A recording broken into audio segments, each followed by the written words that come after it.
welcome back to another video. Today I'm explaining the All for One quirk.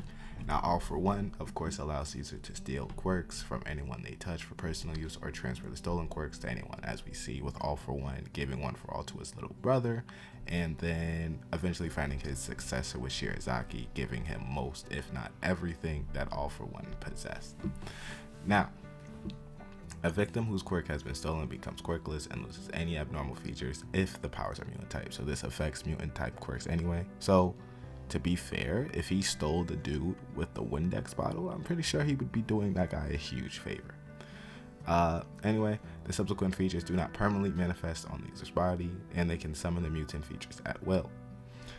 Additionally, when the quirk is stolen and he is able to give it to other people, quirkless people, the mutations or the mutated quirk he has inherited and has given away can manifest differently to another person. Now, All for One can be used to combine several quirks to create a devastating techniques which would typically not be possible with the usage of only one quirk. Furthermore, it can also be used to help restrict a quirk's drawbacks and weaknesses through the uses of other quirks, allowing the user to easily handle multiple powers without facing repercussions to their body. So it would help it with One for All. Now, All for One's first user intended to have Tomura inherit his quirk, implying that transferring All for One itself to another person is possible. The villain can so All for One is transferable, but because it's a quirk in of itself that allows it to take in other quirks. So he can do that, and he does do that, I think, with Shirazaki, and let them take it over. Another facet of receiving this power is having a mental link with the previous user, whose psyche was imprinted onto the All for One quirk. As a result, Tomura exhibits some of with All for One, and with a vestige of All for One within its own mind. So he gives Tomura some of his master's personality traits and can meet with a vestige of All for One within his own mind. Also, All for One seems to grant access to an undefinable mental realm contained within the quirk, similar to its counterpart quirk, One for All, especially when they have that little council of previous owners. Of course, there are some weaknesses to the quirk. Only some recipients of a quirk acquired from All for One can handle the strain of gaining them, because you're putting on more stress to yourself, or you become a mindless doll who cannot speak or think for themselves.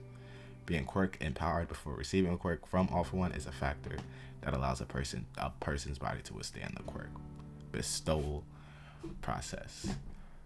Of course, he gives it to Shirazaki, Wolfarm, and Lady Nagant. Were not put into brain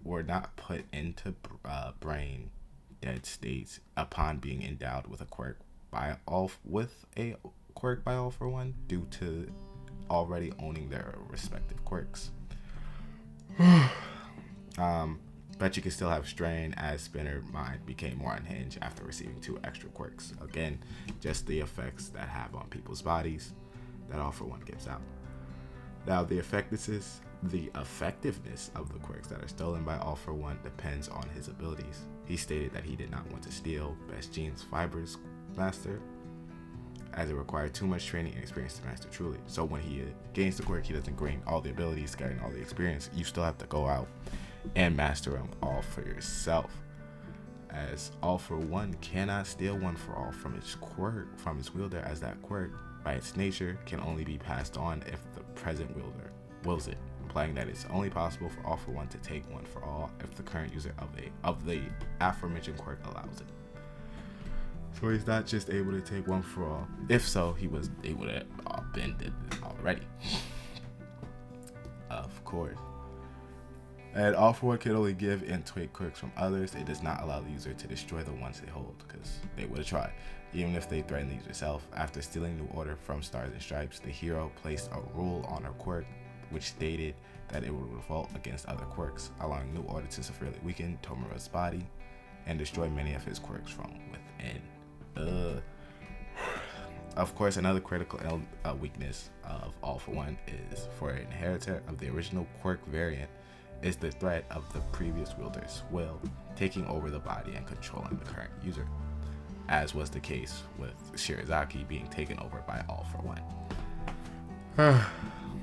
Now, with 9,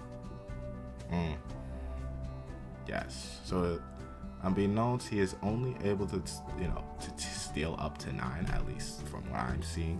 He's able to steal 9 lower tier variation of a quirk, as he can only steal up to 8 other quirks in his attempt to steal One For All. Of course, we know that because he attempted to steal One For All from Midoriya. And with All For One's duplicate of his own quirk, it is revealed during the final war that the copy version gives him less power over his stolen quirks than the original. Of course. Anyway, since All For One's quirk factor resides in the user's hands, they would be unable to use it should they lose said limbs unless they possessed a quirk that can regenerate and regrow them. Now, of course, All For One we can use in combat multiple and maximize their times greatly, as of course now he can only take up to 9 quirks other than that. And of course we see All For One's first appearance with the ultimate quirk combination when he has that breathing mask on looking like Bane, and the Omni Factor Unleash, as All For One summons every single quirk he has stolen into one powerful attack in an effort to succeed in his goal of reaching Tamura. I think that's in the manga. If not, we have seen that anime scene. Anyway, that's the video explaining All For One. I hope you enjoyed this video, and I'll see you in the next one.